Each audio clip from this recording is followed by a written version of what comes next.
Graças ao Senhor por esse dia, dia do Senhor. E aqui viemos aqui para reunir, primeiro para ouvir a palavra e logo em seguida vamos partir o pão. Eu acho que fica mais rico nossa memória ao Senhor no partir do pão, porque primeiro já ruminamos a palavra, né? E nos enchemos do encargo da palavra. Então, no partir do pão, o significado de partir o pão vai aumentar muito em nós. Por isso que os irmãos decidiram colocar a palavra antes do partir do pão. Amém? Para que nós tenhamos conteúdo para adorar o Senhor, louvar o Senhor, né? Tudo que o Senhor merece, né? Amém? Senhor Jesus. Boa notícia, nós estamos na primeira semana desse novo alimento diário, cujo tema geral é a fé do Evangelho. Repita comigo, a fé do Evangelho, que vamos ver no decorrer de 6 meses. E o tema deste volume 1 é o Evangelho de Deus. Repita comigo, o Evangelho de Deus. E a primeira semana, semana 1, segunda-feira, ele fala que o Evangelho é completo. Queria dar uma introdução melhor. Lá na Conferência Internacional de Fevereiro, foi definido falar em 2 livros, né? Um é Romanos. Irmão Esdras, então, se encarregava de falar de Romanos, e irmão Pedro falava de Filipenses. Então, nesse alimento diário, nós vamos ter primeiro os 4 mensagens de Romanos, depois, posteriormente, 4 mensagens em Filipenses, tá bom? E, na verdade, o irmão Pedro não conseguiu terminar Filipenses lá na conferência em fevereiro, porque, na verdade, irmãos, a Bíblia, a palavra de Deus, é muito rica. Rapaz, não se esgota nunca. O plano dele era esgotar Filipenses lá na conferência de fevereiro e não conseguiu. Né? Nós estamos em abril já, né? E ele apressadamente terminou o livro de Filipenses na conferência de São Paulo, mas eu acho que ele tinha mais coisas para ruminar ainda, né? Ó Senhor Jesus, muito bom, né? Isso mostra que a palavra do Senhor é muito rica, né? Então, introduzir um pouco esse livro de Romanos. O livro de Romanos, ele fala da situação, a partir da situação caída do homem. O homem pecador, né? E no capítulo 3, não está no alimento diário, mas é bom eu localizar os irmãos, situar os irmãos. Aqui no versículo 10, ele fala assim. Vamos ver versículo 9. Que se conclui? Temos nós qualquer vantagem? Não, de forma nenhuma. Pois já temos demonstrado que todos, tanto judeus como gregos, estão debaixo do pecado. Então não há, e aí em seguida, versículo 10, como está escrito, não há justo, nenhum sequer, não há quem entenda e não há quem busque a Deus. Todos se desviaram, a uma se fizeram inúteis. Não há quem faça o bem, não há nenhum sequer. Então aqui, só essas pequenas palavras, esses versículos, a leitura dos versículos, nos mostra que todos foram encerrados no pecado. Ninguém, né? Todos pecaram e carecem da glória de Deus. Estão destituídos da glória de Deus. Mas graças ao Senhor, o livro de Romanos também nos mostra um caminho para sair dessa desgraça. Amém? E esse plano foi elaborado pelo próprio Pai, enviando o seu Filho, na pessoa de Jesus, ele então tomou todo o sacrifício, e antes da sua crucificação, uma coisa que as pessoas deixam escapar é o viver humano dele. Desde o seu nascimento até a sua morte na cruz, aquele viver humano de Cristo foi decisivo, né, para culminar com a crucificação. Então, eu queria ressaltar isso, irmãos, que o viver humano do Senhor foi um viver crucificado. É um pouco assim, né, pouco assim engraçado, porque ele foi crucificado, né, no capítulo 27 de Mateus. Mas, em capítulo 16 de Mateus, 24, ele diz assim: se alguém quiser vir após mim, a si mesmo se negue. Qual a seguinte sentença? Tome a sua cruz e siga-me. Mas a cruz está lá no capítulo 27, não veio ainda, né? Mas o Senhor aqui antecipou, para mostrar que o viver dele é um viver de tomar a cruz. Oh, Senhor Jesus! Aí culminou com a sua crucificação na cruz, e isso mudou toda a história da humanidade. Por isso nós devemos prezar e apreciar esse livro, tanto os 4 evangelhos, como esse livro de Romanos, que muitos autores, estudiosos da Bíblia, consideram que esse livro de Romanos é o verdadeiro evangelho. Os 4 livros do evangelho, que é Mateus, Marcos, Lucas e João, eles falam mais ou menos da vida de Jesus aqui na terra, né? E no máximo vai até a ressurreição. Mas, como João fala que o Senhor morreu, ressuscitou e apareceu aos discípulos, etc. Mas o evangelho de Romanos vai mais além. Porque os 4 livros de evangelhos anteriores falam de Jesus homem. O que ele fez aqui na terra? Ele cumpriu a vontade de Deus. Mas Romanos, quando foi escrito Romanos, o Senhor já não estava mais na terra, já não era homem na sua carne. Ele já tinha morrido e tinha ressuscitado e se tornou o Espírito que dá vida. Então, Romanos é mais rico que os 4 evangelhos, porque 4 evangelhos praticamente vai até a morte do Senhor. Mas Romano continua, aquele Cristo homem, né? Então, morreu na cruz, mas depois da morte de Cristo, não acabou não, amém? Depois da ressurreição de Cristo, então vem toda a história que Romanos, né, nos leva. Graças ao Senhor. E hoje nós não conhecemos o Senhor pessoalmente, não sei se algum aqui já conheceu o Senhor pessoalmente, eu não, mas eu conheço muito bem no meu espírito. Eu tenho comunhão com Ele de todos os dias. Amém? Oh, Senhor Jesus, que beleza, né? Então, o livro de Romanos é um livro completo, fala do Evangelho bem completo. E aqui tem uma frase muito boa que eu queria ressaltar. Na segunda-feira, terceiro parágrafo diz assim: o melhor lugar para viver o Evangelho é a vida da igreja. Oh, Senhor Jesus!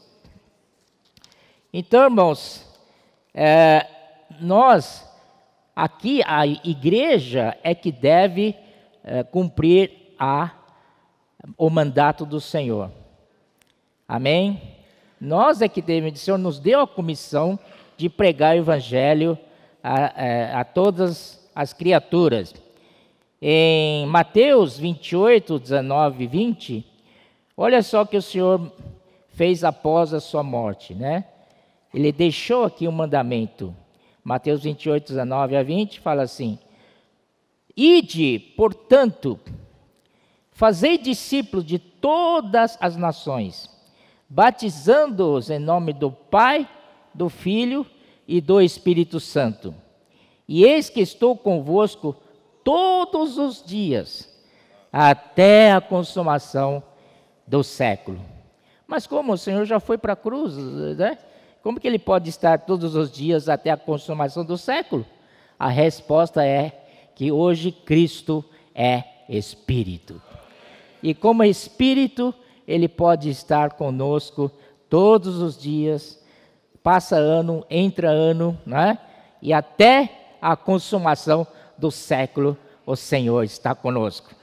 Senhor Jesus. Então, essa é a comissão do Senhor para a igreja. Eu queria inserir aqui como podemos, né, pregar o Evangelho.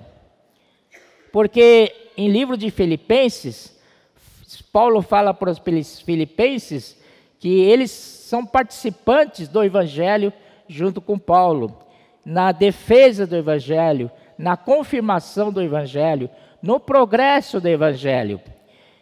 Irmãos, e nós estamos aqui para defender o Evangelho. Na verdade, somos guardiões do Evangelho, desse verdadeiro Evangelho. Amém? Então, a comissão de pregar o Evangelho está conosco, está com a igreja. Amém? E, irmãos, nós queríamos aproveitar de uma maneira prática como podemos, né, levar a palavra do Senhor para todas as criaturas. Hoje trabalhamos muito com a palavra escrita. Amém? Livros, alimento diário e tal. Mas uma ferramenta tão importante, um instrumento tão bom, que nós não podemos escapar, é o jornal Árvore da Vida. Olha, eu vou falar de jornal da vida, mas não tem nenhum jornal Árvore da Vida aqui. Me desculpa, viu? Alguém tem aí para me emprestar? Ó Senhor Jesus. Então, aí Marcelão, ó. Agora vem tudo. Eu fiz de propósito, tá? Para ver alguém traz jornal para mim. Então, irmãos, o jornal surgiu em 1989, por encargo do Mondong diante do Senhor, para que possamos, então, suprir de vida a todos. Amém? Nada de propaganda da sua congregação, nada. Aqui não tem nada de aniversariante do mês, do aniversário do ano e tal, mas aqui é só palavra de Deus. Oh, Senhor Jesus. Eu me lembro que nós saímos para distribuir jornal, o jornal chegou até 170 mil de tiragem, e nós distribuíamos muito, claro, na época era jornal gratuito. Mas, irmãos, e eu me lembro que a gente distribuía tanto jornal, e nas nossas reuniões, por exemplo, reunião normal de domingo de manhã, a gente via muitos rostos novos, e não sabia de onde vinham, assim, tanta gente. Era realmente por causa do jornal. Então, nós aprendemos uma coisa: quanto mais você distribui jornal, proporcionalmente, mais pessoas vêm para a nossa reunião. Amém? Então, é proporcional direta. Quanto mais você semeia, mais você ceifará. Esse é o princípio bíblico. Isso é válido também para a pregação do Evangelho. Que tal, irmãos, a gente falou isso na conferência internacional, falou isso na conferência de São Paulo. Vamos realmente, porque a gente, infelizmente, no nosso homem natural, tem uma inércia. A gente fica muito tocado quando alguém na mensagem fala do jornal ou fala de qualquer outra coisa. Na hora, que bom, aleluia, estou cheio desse encargo e tal. Mas quando saímos daqui, aquele problema da inércia, né? E esquecemos. E aí, não é tão importante assim. Vamos nos arrepender. Amém, irmãos? Então, não quero que ficar esgoelhando ou tal, mas aqui está o pacotinho de 10, né? Você adquire lá no serviço de literatura e começa hoje mesmo. Falar do Kevin viajou comigo para Rondonópolis, ele levou 7 jornalzinhos. 7 jornais, né? Não é jornalzinho. É tão rico que não pode ser chamado de jornalzinho, né? Ô Senhor Jesus, é jornalzão. Isso aqui ele alimenta, né? Isso aqui é o verdadeiro alimento. Aí o Kevin levou 7 e tal. E de sexta-feira até domingo, ele já passou 6 jornais. E aí, o que acontece? A gente passando jornal, pelo menos, eu readquiri o gosto de repartir jornal. Restaurou em mim o sabor de passar jornal para os outros. Faça isso. Experimente isso. Se você já não, claro, exceto aqueles irmãos e irmãs que foram sempre fiéis em distribuir jornal. Mas vamos distribuir jornal em grande escala. Que tal? Amém? Então vamos usar essa ferramenta para nossa pregação do Evangelho. Já que estamos falando de avanço do Evangelho, então nós temos que praticar essa palavra. E o Evangelho de Romanos, ele é completo, porque ele fala desde a salvação do pecador até levar esse homem à glória. Senhor Jesus, graças ao Senhor. Então esse é o Evangelho bem completo.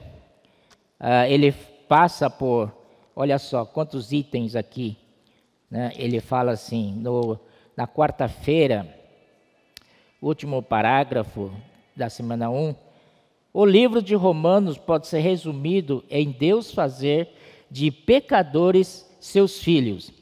Essa é a essência desse livro. Paulo usa os primeiros 8 capítulos para descrever a condição lamentável do homem e a obra da redenção. Amém? Mostra a reconciliação, a justificação, a santificação, a transformação, a conformação e glorificação. Por fim, esse homem pecador se torna um filho maduro de Deus, pleno da vida divina. Então não é somente a pregação do Evangelho para salvar as pessoas do pecado, mas uma vez salvo do pecado, ele tem uma caminhada muito longa pela frente. Ele tem que passar por todos esses processos de reconciliação com Deus, ser justificado por Deus e também santificação, transformação, conformação e glorificação. Senhor Jesus. Ó Senhor Jesus. Isso também o Evangelho mostra. Aqui tem um exemplo que ele cita aqui sobre a oliveira cultivada, né? A oliveira natural, boa, oliveira boa, é o povo de Israel. E nós somos aquela oliveira brava. E aqui fala que nós somos enxertados nessa oliveira boa. O Senhor não plantou-nos outra árvore para nós, mas nós somos enxertados no que era original, né? Isso quer dizer que o povo de Israel continua, né, tendo promessa de Deus. Então Israel ainda é Israel. E nós somos acrescentados depois, porque Deus espera que um dia tenha remanescente do povo de Israel. Aleluia! Por isso que não há divisão entre judeus e gregos, né? O Senhor já tirou toda a separação, a parede da divisão que está no meio e fez deles um só povo. Oh, Senhor Jesus. Isso é muito importante, né? Então, esse evangelho, tem o evangelho da graça, também o evangelho do reino. O evangelho da graça é aquilo que nós mostramos, que pela graça fomos salvos, pela graça todos fomos salvos. A graça não é uma capacidade nossa, mas é Deus quem nos salvou. Mas depois vem a jornada cristã. Tem que passar por reconciliação, justificação, santificação, transformação, conformação e glorificação. Então aí entra o evangelho do reino. O evangelho do reino é o evangelho de crescimento de vida para a maturidade. Amém, irmãos? E aqui tem um item que fala de conformação. Esse item está junto com a transformação, né? Romanos 12, 2 disse: transformai-vos pela renovação da vossa mente. E a conformação é o Senhor Jesus como um molde, e nós somos pressionados, apertados lá dentro, tem que caber dentro de Cristo, não pode ficar nada de fora, todos têm que estar dentro de Cristo, e aperta daqui, aperta dali, ufa, finalmente a conformação vai ser completa, ufa, cansado já. Em Filipenses, capítulo 4, Filipenses capítulo 3, aqui fala assim, versículo 8, sim, deveras considero tudo como perda, por causa da sublimidade e conhecimento de Cristo Jesus, meu Senhor, por amor do qual perdi todas as coisas e as considero como refúgio para ganhar a Cristo. Paulo jogou tudo fora, toda aquela coisa boa do judaísmo, que ele estava inserido no contexto ali, era querido por todos os judeus, era um jovem muito promissor, mas ele um dia encontrou com Cristo. Rapaz, isso é tão muito forte que ele abandonou tudo. Aquelas coisas boas que ele gostava tanto, e ele pensava que com aquilo estava servindo a Deus, perseguidor da igreja, pensava que estava agradando a Deus, porque era boa para ele, mas quando ele encontrou com a sublimidade do conhecimento de Cristo, aí ele largou tudo. Agora, aquelas coisas boas do passado, do judaísmo, ele considera como um refúgio. Refúgio é esterco. Puxa, Paulo foi bravo mesmo, né? Não tinha coragem de falar isso, não é verdade? Mas Paulo falou, está na Bíblia. O que podemos fazer? É esterco mesmo. Tudo que você valoriza antes de Cristo, ou durante a sua fé, irmãos, comparado com a sublimidade e conhecimento de Cristo, é nada. Você está aqui é para ganhar Cristo. Não coloca concorrentes para competir junto de ganhar a Cristo. Se você tiver, vê o exemplo do Paulo, considerou tudo como perda. Amém? Mas isso de um lado, a sublimidade vem pela revelação, vem pela visão, mas o importante para nós é praticar essa palavra. Então, no versículo 10, ele fala assim, para o conhecer. Conhecer o quê? Conhecer mais de Cristo. Sublimidade e conhecimento de Jesus foi muito bom, porque foi algo espetacular para nós. E então nós deixamos todo o passado de lado, agora começamos a caminhar com o Senhor. Mas no versículo 10 nos mostra outra maneira de conhecer o Senhor. Esse conhecer o Senhor é a parte mais subjetiva, mas no dia a dia conhecer, andar com Cristo. E esse andar com Cristo, irmãos, aqui fala assim, e o poder da sua ressurreição, e a comunhão dos seus sofrimentos, conformando-me com Ele na sua morte. Essa é a verdadeira prática da palavra, né? A palavra, quando praticamos, ela nos leva ao quê? A morrer do nosso homem natural. e termos comunhão dos seus sofrimentos. Amém?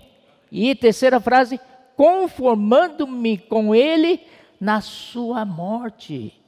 Nós somos conformados naquele molde que é Cristo, na morte de Cristo. O Senhor Jesus. Ontem em Guarulhos, nós vimos esse versículo e perguntamos o que nós precisamos. O que nós precisamos? Diante de um dilema, um casal discute e tal, entrou num dilema, não tem como sair. Você, esposo, e você, esposa, o que tem que fazer nessa hora? Hein? Morrer. Amém? Se um não quer, dois não brigam. Então, um tem que morrer. Seja marido, seja esposa, mas alguém tem que morrer. Aleluia. Isso é conformar-se na morte de Cristo. Oh, alegria, a conformação é uma coisa alegre e tal. Estou sendo conformado à imagem do seu Filho, estou sendo conformados, em Cristo, mas a gente, na prática, o que é ser conformado em Cristo? É conformado na sua morte. Aleluia! E também para, de algum modo, alcançar a ressurreição dentre os mortos, O irmão Pedro falou para nós que quando nós temos essa experiência de morte e ressurreição, muitos sofrimentos, no sofrimento de Cristo, isso vai dar-nos um poder. Esse poder é a resiliência que temos de nós. Aleluia! Então o poder não vem e vai, poder vem e fica. Mas não é fácil, é através de experiências da morte. Amém, irmãos? Todos querem ser glorificados. Quem não quer ser glorificado? Quem não quer a glória? Todos querem a glória. Mas antes de chegar na glória, existem essas etapas de conformar-se com a morte de Cristo. E a ressurreição, no versículo 11, é uma ressurreição especial. É uma ressurreição extraordinária. O Senhor Jesus disse lá em João 11, para Marta, quando Marta, o Senhor falou assim, eu sou a ressurreição e a vida. Aí ela estava reclamando, por que o Senhor demorou? Se tivesse vindo antes, meu irmão não ia morrer e tal. O Senhor veio tão tarde, já morreu, O que vai fazer? Já morreu. E o Senhor encarou ela e disse, eu sou a ressurreição e a vida. Não é que eu era, ou eu serei. Para Marta, eu serei. Porque Marta disse, eu sei, Senhor. Ela tem doutrina à ponta da língua. Eu sei, Senhor, que no último dia haverá a ressurreição dos mortos. Mas o Senhor... desculpa. Mas o Senhor não estava falando de último dia. O Senhor estava falando ali, na presença dela, alguém que é a própria ressurreição. O Senhor pode nos ressuscitar a qualquer momento. Está numa situação difícil? Experimenta a morte que haverá ressurreição. Mas se você não experimenta a morte, não vem ressurreição. Não é verdade? Esse é o princípio. Ó Senhor Jesus. Bom, vamos então, essa trajetória de Romanos, do Evangelho, nos leva até a glorificação, Voltando para Romanos capítulo 1, vamos ver então algumas, que hoje de manhã André Oliveira nos ajudou muito, Que disse, Paulo, servo de Jesus Cristo. Esse servo, em grego, é doulos. E essa palavra em grega significa escravo. Escravo é pior do que servo. Servo até ainda tem um pouco de direito, mas escravo não tem direito nenhum. Não tem genealogia. Ele não tem direito sobre si mesmo. Ele vendeu a si e vendeu tudo para o seu amo. Então, irmãos, aqui Paulo foi muito radical dizendo que ele era escravo de Jesus Cristo. Vamos checar com a nossa experiência. Será que nós temos essa realidade? Ser escravo de Jesus Cristo? Falar é bonito. Eu sou Paulo, escravo de Jesus Cristo. Mas na prática, temos sido escravos? Hein? Escravos é aquele que faz somente a vontade de Deus. Oh, Senhor Jesus. Então, irmãos, isso aí é para nós refletirmos e nos arrepender e nos reconsagrar a Ele. Senhor, te consagro novamente. Pela tua luz na palavra, Senhor. Quanto me faltou. Eu não deixei fui negligente em ser seu escravo, Senhor. Oh, Senhor Jesus, volto a ti. Em Êxodo 21, não é?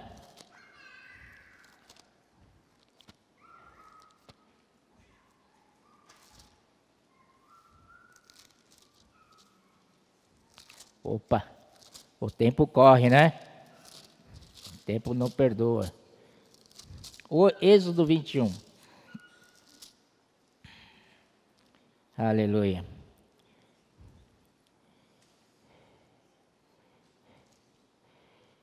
Versículo 4. Se o seu senhor lhe der mulher e ele lhe der filhos, à luz filhos e filhas, a mulher e seus filhos serão do seu senhor, e ele sairá sozinho. Porém, se o escravo expressamente disser, eu amo meu senhor. Olha só, né? Não é uma coisa forçada, obrigada, mas ele diz, se disser, eu amo meu senhor. Você tem seu senhor? Que tal dizer para ele, eu amo meu senhor? Amém? E aí embaixo, na última frase, não quero sair forro. É forro, né? Não quero sair forro. Ou seja, não quero ser libertado. Chegou aqui, eu tenho direito de sair livre. Deixar de ser escravo. Olha, todo mundo quer. Não é verdade? Deixar de ser escravo e se tornar um livre. Mas aqui disse, por causa do amor que esse escravo tem pelo seu amo, ele prefere ficar na condição de escravo para toda a sua vida.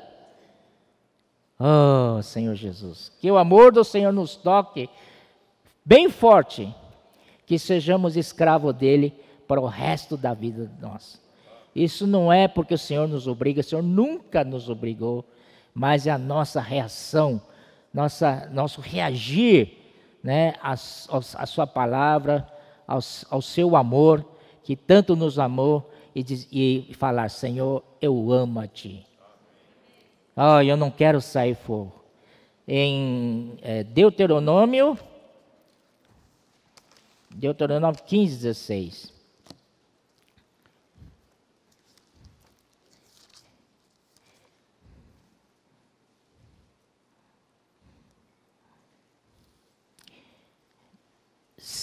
Deuteronômio 15, 16. Se, porém, ele te disser, não sairei de ti, porquanto te ama a ti e a tua casa, por estar bem contigo. Amém. 17. Então tomarás uma sovela e lhe furarás a orelha na porta, e será para sempre teu servo, e também assim farás a tua serva. Amém? Então, se ele disser, eu amo esta casa, eu amo meu Senhor, eu não quero sair em liberdade, eu quero continuar na casa servindo o meu Senhor, então tá bom, então vamos pegar uma sovela. Sovela deve ser uma coisa bem pontiaguda, e levar na porta da casa. Por que porta da casa? Porque a casa do seu Senhor, né? E a casa hoje do nosso Senhor é a igreja. Vai na porta da igreja, opa, não é essa porta física não, né? Mas é espiritual, né? Então vai lá e fura a sua orelha.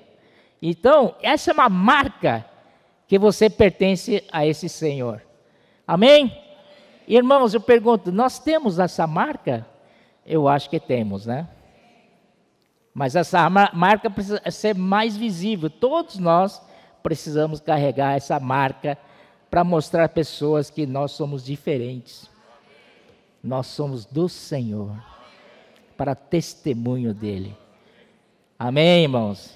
Muito importante isso, né? Aí, vamos ver. Sim. E também essa marca na orelha. Orelha para quê? A orelha é um órgão para ouvir.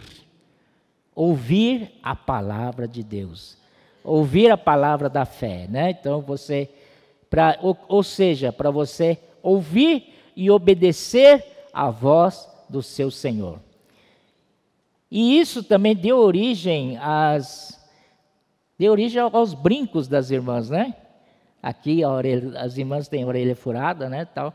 Mas toda vez que você lembra que você tem um brinco aqui, lembre-se que você tem a orelha furada. Que você, essa marca, todos nós devemos carregar marca. Mas, claro que não é físico, né? É espiritual. Então, quando jovens, se você for convidado para uma balada espetacular, não é verdade e tal, você, lembre-se que você tem uma marca. Essa marca que distingue você das outras pessoas. Se o meu Senhor não vai, eu não vou também. Será que o Senhor se agradaria de ir àquele lugar? Em Timóteo disse que todo homem, em todo lugar, que ore. Será que naquele lugar que eu vou, convidado pelos meus amigos, eu posso orar lá dentro? Será que eu posso dizer, Senhor Jesus lá dentro? O Senhor falou, Paulo falou para Timóteo que ore em todo tempo e em todo lugar. Não é? Irmãos, nós temos essa marca. Cuide bem da sua marca. Gálatas 6.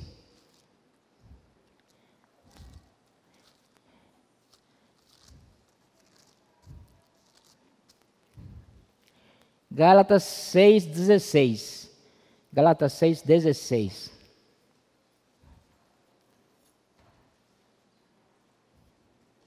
Ou 17. 16 é bom porque disse: e a todos quantos andarem de conformidade com esta regra, paz e misericórdia sejam sobre eles e sobre o Israel de Deus. Ou seja, todos nós devemos andar o quê? Um andar estoiquel. Mesmo andar, indo no mesmo compasso, no mesmo ritmo, todos juntos, indo para a mesma direção. Mesmo compasso. Então, isso é andar estoiquel. Mas no 17, que eu queria mostrar para os irmãos, quanto a mais, ninguém me moleste, porque eu trago no corpo as marcas de Jesus. Então, essa é a pergunta para nós. Nós temos a marca em nós, no corpo? Paulo tinha no corpo, mas isso daí, já falei que não é fisicamente, é no espírito. Lembre-se que você tem uma marca. O Cristo morreu por você já. E você aceitou, né, a redenção de Cristo. Amém? Senhor Jesus. Senhor Jesus. E outra palavra é chamado. Irmãos, nós temos que ser chamados. Quando fomos chamados, nós devemos atender a sua voz. Amém? E no alimento diário, nos falou uma coisa que me deixei bastante em alerta. Disse, já pensou se você não atende o chamamento do Senhor hoje, naquele dia, né, quando o Senhor voltar, ou no tribunal de Cristo, e o Senhor vai fazer uma lista de chamadas. E já pensou se meu nome não estiver ali? Que desespero, não é? Lista de chamada, um rol de lista e não está meu nome ali. Senhor Jesus, então seria um desespero total para mim, para você, se estivermos nessa situação. Então, irmãos, vamos atender rapidamente o chamamento do Senhor. Oh, Senhor, não demorar mais. Hoje você pode atender o chamado do Senhor. Amém? Quando o Senhor chama, né? O Senhor também separa. Aleluia, você é dele. Chamado para quê? Chamado para ser apóstolo. Claro, Paulo, grande apóstolo, Pedro, grande apóstolo, mas apóstolo, todos nós um dia fizemos o papel de apóstolo. Todos nós um dia fomos enviados por Deus, chamados para ser enviado. Fomos chamados para ser enviado. Enviado para quê? Para o Evangelho. Oh, Senhor Jesus, espero que esse falar possa tocar nos irmãos quanto ao Evangelho, Chamado a ser apóstolo, separado para o Evangelho de Deus. Esse separado, precisamos ir em Gálatas, capítulo 1.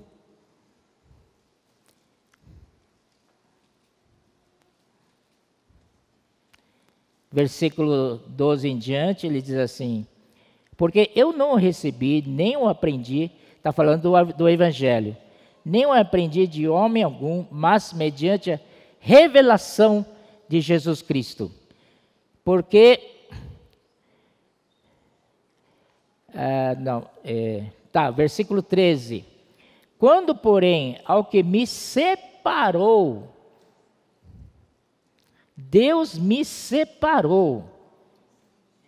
Se eu fui separado por Deus, é porque eu tenho importância para Ele.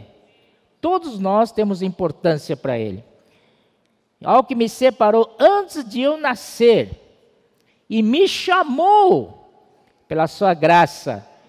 Oh, Senhor Jesus, irmãos, quero dizer, se você está aqui hoje, eu creio, irmãos. Paulo não disse, mas eu creio que todos nós fomos, separados desde o ventre materno. Você não sabia, mas Deus já colocou você, já escolheu você, no ventre materno, já separou você no ventre materno. Separou você para pertencer a Ele. Separou você para você ser enviado. Se você ainda não foi enviado, então vai diante dele. Se arrepende e peça outra oportunidade, Senhor Jesus, então, me separou e me chamou pela sua graça. Oh, é a graça que nos chama. Senhor Jesus, aprove revelar seu Filho em mim, para que eu pregasse entre os gentios, sem detença, não consultei carne e sangue, porque isso é assunto espiritual, é assunto do Espírito. Quando você vai fazer uma decisão diante do Senhor, não consulte sua carne nem sangue, consulte o seu Espírito. Oh, Senhor Jesus. Então, aqui nós temos o separado, chamado, separado para o Evangelho e separado. Senhor Jesus.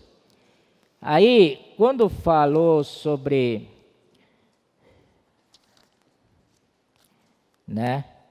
sobre separado, aqui, Romanos 1, já falei com os irmãos, 1 Coríntios 2, 7.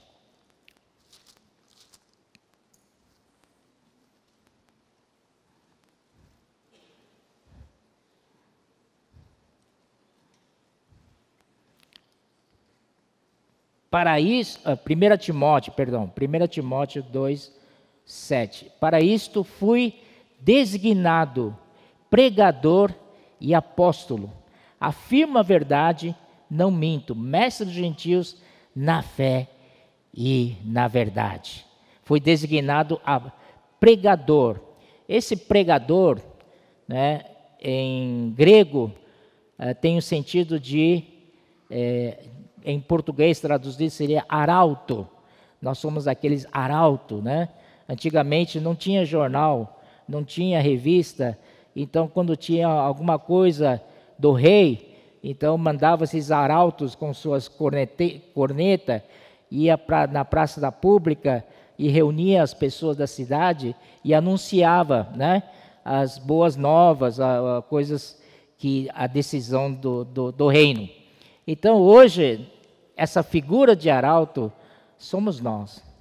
Nós devemos pregar, né, este evangelho. Amém, irmãos?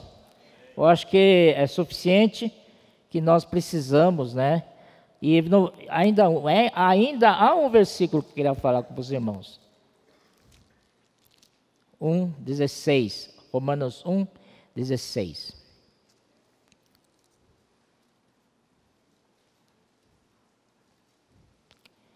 Pois não me envergonho do evangelho. Não devemos ter vergonha do evangelho. Não precisa ficar tímido, amém? Quando você vai pregar o evangelho. Ok? Pois não me envergonho do evangelho, porque é o poder de Deus para a salvação de todo aquele que crê, primeiro dos judeus e também do grego. Ó Senhor Jesus, a pregação do evangelho, o evangelho é poder de Deus. Então, irmãos, não devemos nos envergonhar do evangelho. Diante das pessoas ali e tal, você fica diminuído, né? Você fica assim, puxa, aí vem toda essa timidez, parece que vem de uma vez. Você fecha a boca, não abre para nada. Ô Senhor Jesus, mas irmãos, lembre-se que o evangelho é poder de Deus. É só abrir a boca. E o Senhor encherá. Ó Senhor Jesus. Acho que eu vou parar por aqui, né? Tá bom? Vamos partir o pão então.